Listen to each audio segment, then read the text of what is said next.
Assalamualaikum dan hai, anda bersama saya Syafiani dan mari kita lihat rangkuman yang menarik yang berlaku sepanjang minggu ini dalam arena teknologi.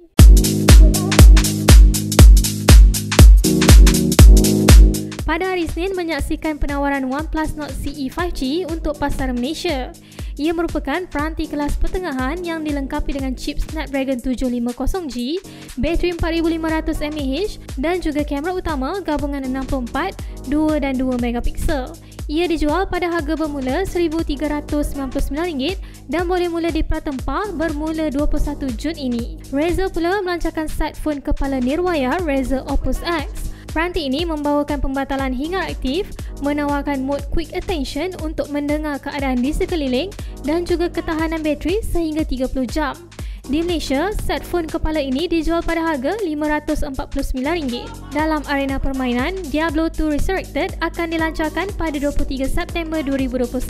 Versi ini dilihat menyokong resolusi 4K 60fps di konsol Xbox Series X selain membawakan sokongan rentas permainan di PC.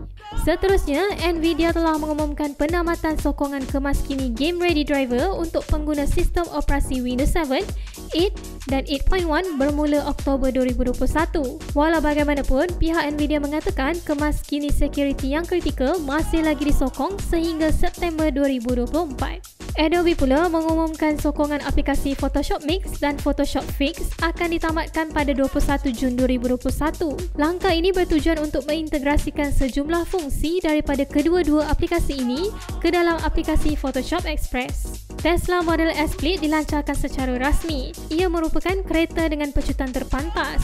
Ia mengambil masa 1.99 saat untuk pecutan dari 0 hingga 100 km per jam selain mengambil masa hanya 9.23 saat sahaja untuk bergerak dalam jarak suku batu. Beralih ke arena teknologi tempatan, Touch 'n Go e-wallet kini telah menambah ciri ganjaran Alipay Plus Rewards. Pengguna tempatan boleh menikmati sejumlah ganjaran yang disediakan oleh pihak Alipay, TNG dan juga pelbagai peruncit dan penjual tempatan yang lain.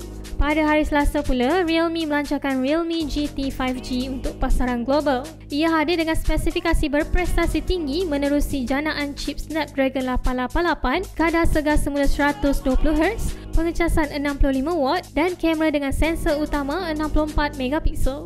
Bukan itu sahaja, Realme mengesahkan mereka bakal menawarkan komputerable Realme Book dan juga tablet Realme Pad. Setakat ini, tiada spesifikasi lanjut yang dikongsikan oleh jenama berkenaan. Nokia minggu ini mengumumkan dua peranti terbaru yang dinamakan sebagai Nokia 105 4G dan juga Nokia 110 4G. Ia merupakan peranti kelas asas dengan janaan chip Unisoc T107, sokongan dual SIM dan juga bateri 1020 mAh. Apa yang membezakan peranti adalah model 105 tidak menyertakan sebarang kamera, sementara model 110 pula hadir dengan kamera di bahagian belakang.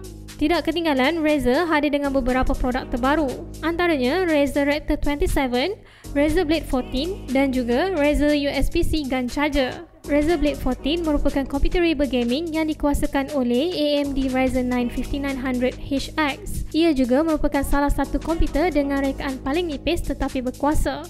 Bagi yang meminat, ia ditawarkan pada harga RM9,999 sebuah. Bukan itu sahaja, Razer nampaknya akan menawarkan Razer Project Hazel iaitu pelitup muka N95 yang tersendiri. Ia hadir dengan rekaan lut sinar yang memudahkan individu untuk membaca pergerakan bibir. Setakat ini, tarikh dan harga jualan masih tidak diketahui. Honor Magic Book X15 kini rasmi di Malaysia. Ia adalah komputer riba dengan pilihan chip Intel Core i3 dan i5 generasi ke-11 selain hadir dengan binaan kerangka aluminium metal. Di Malaysia, komputer riba ini boleh didapati pada harga bermula RM2,299 sebuah. Beralih ke arena perisian pula, Apple mengatakan bahawa kemaskini iOS 15 untuk iPhone 6s dan SE hanyalah hadir dengan ciri asas sahaja. Untuk mendapatkan ciri atau fungsi yang lebih banyak, anda perlu menggunakan sekurang-kurangnya iPhone XS dan ke atas. Manakala untuk peranti yang lebih lama, Apple telah memberikan kemaskini iOS 12.5.4. Namun ia hanya sekadar tampalan security bagi mengelakkan peranti terdedah kepada serangan aplikasi hasad dan digodam. Selain itu, langganan Apple Podcast Subscription sudah dibuka kepada umum pada harga bermula 90 sen dan boleh mencapai sehingga RM21.90. Pengguna akan dapat menikmati penawaran premium seperti mendengar podcast bebas iklan, akses sesuatu kandungan dan banyak lagi. Dalam berita teknologi hari Rabu, Honor telah kembali dengan beberapa peranti terbaru. Antaranya adalah siri Honor 50 iaitu Honor 50 SE, Honor 50 dan juga Honor 50 Pro. Honor 50 SE adalah versi yang paling murah yang membawakan skrin 6.78 inci dijana dengan chip MediaTek Dimensity 900 dan kamera dengan sensor utama 108 megapiksel. Sementara Honor 50 dan 50 Pro pula hadir dengan janaan chip Snapdragon 778G dan kuat kamera gabungan 108, 8, 2 dan 2 megapiksel. Jika versi Pro, ia hadir dengan kamera swafoto dual lensa gabungan 32 dan 12 megapiksel dan kapasiti bateri sekadar 4000 mAh. Bukan itu sahaja, ketiga-tiga peranti ini dikatakan akan hadir dengan sokongan Google Mobile Services. Selain itu, Honor Earbuds 2 SE juga rasmi. Secara kasarnya, ia kelihatan sama seperti rekaan Huawei FreeBuds 4i. Cuma yang menarik adalah penawaran port pengecas berbentuk segi empat, sokongan kawalan sesentuh dan juga transparency mode. Pete Lau secara rasminya mengumumkan OnePlus kini beroperasi di bawah jenama Oppo. Walau bagaimanapun, OnePlus masih lagi akan terus beroperasi secara kendiri. Penyatuan ini dikatakan hanya untuk menyatukan pasukan pembangunan dan perisian selain menjanjikan kemas kini perisian dengan lebih pantas. Counterpoint Research melaporkan bahawa pasaran tablet dilihat berkembang sekitar 53% berbanding tempoh yang sama pada tahun 2020 yang lepas. Ia memperlihatkan Apple memegang 37% pasaran tablet dan diikuti oleh Samsung sebanyak 20%.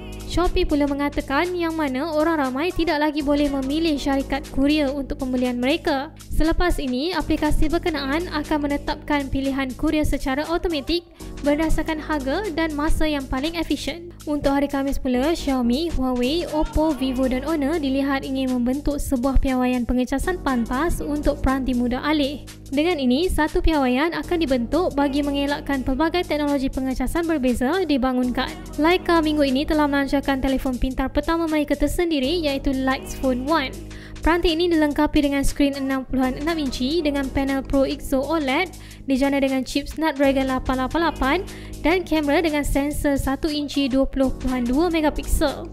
Setakat ini, ia ditawarkan untuk pasaran Jepun sahaja. Mobileye pula telah memperkenalkan TicWatch E3. Ia menggunakan chip Snapdragon 4100 dan mempunyai memori 1GB RAM. Ia dijangka akan tiba di Malaysia pada Julai 2021. Bandai melancarkan Tamagotchi Smart. Tamagotchi merupakan salah satu permainan yang popular yang membolehkan pengguna membela haiwan peliharaan cyber. Jadi, dengan penawaran peranti terbaru ini, pengguna boleh menjejak langkah perjalanan, mendengar lagu, menaik taraf dan memuat turun pelbagai kandungan tambahan melalui tama semakat. Telegram Messenger kini menawarkan rekaan baru untuk pengguna versi web. Rekaannya dilihat seakan versi peranti muda alih serta membawakan paparan bersaiz lebih besar dan hadir dengan pilihan mode gelap. Instagram minggu ini menambah iklan 30 saat di ruangan Instagram Reels. Pengguna akan melihat iklan berbentuk berulang sehingga ia diubah selain membolehkan pengguna meninggalkan komen pada iklan berkenaan. Cellcom pula memperkenalkan aplikasi gaya hidup yang dinamakan sebagai Noor. Sama seperti aplikasi yang lain, ia melampilkan notifikasi waktu solat, himpunan doa, hadis dan ayat Al-Quran serta hadir dengan pilihan langganan percuma dan berbayar pada harga RM20 sebulan bagi menggunakan akses restoran halal, kalender Islam dan banyak lagi. Pada hari Jumaat, Google kini membuka kedai fizikal pertama mereka di New York. Di kedai berkenaan, ia memperlihatkan penjualan untuk peranti Pixel selain memaparkan demo untuk produk Google lain seperti Maps dan Stadia. Dalam berita teknologi peranti, Motorola DV 2021 kini rasmi. Peranti ini dilengkapi dengan chip Snapdragon 662, tri-camera dengan lensa 48 megapiksel dan menyokong operasi pada suhu melampau iaitu sekitar 55 hingga negatif 25 darjah Celsius. Selain itu, Huawei mengumumkan pelancaran semula peranti Huawei Mate 40, Mate 40e dan Nova 8 Pro. Pengguna boleh menggunakan HarmonyOS 2.0 pada peranti ini. Bukan itu sahaja, Huawei juga menunda pelancaran siri P50 untuk tahun 2021. Jadi itu sahaja rangkuman menarik yang boleh kita lihat sepanjang minggu ini. Bagi anda yang meminati perkembangan teknologi, jangan lepaskan peluang untuk menonton kandungan menarik di Ahmans. Ikuti kandungan video menarik mengenai perkara menarik pada tablet HarmonyOS. Kita gunakan tema harmoni pasal banyak keharmonian bukan sahaja pada perisian tetapi pada rekaan. Saya katakan begini pasal skrin yang besar 12.6 inci. Atau saksikan juga video sembang lebat yang membincangkan tentang peranti untuk PDPR. Kita nak jimatkan data sebab PDPR ni akan berterusan sampai tadi Abi cakap sampai ujung bulan sampai bulan 9 kan. Dan tak semua orang ada akses internet yang dengan kuota yang tinggi dan tak semua orang ada wifi dengan internet kuota tak melhat.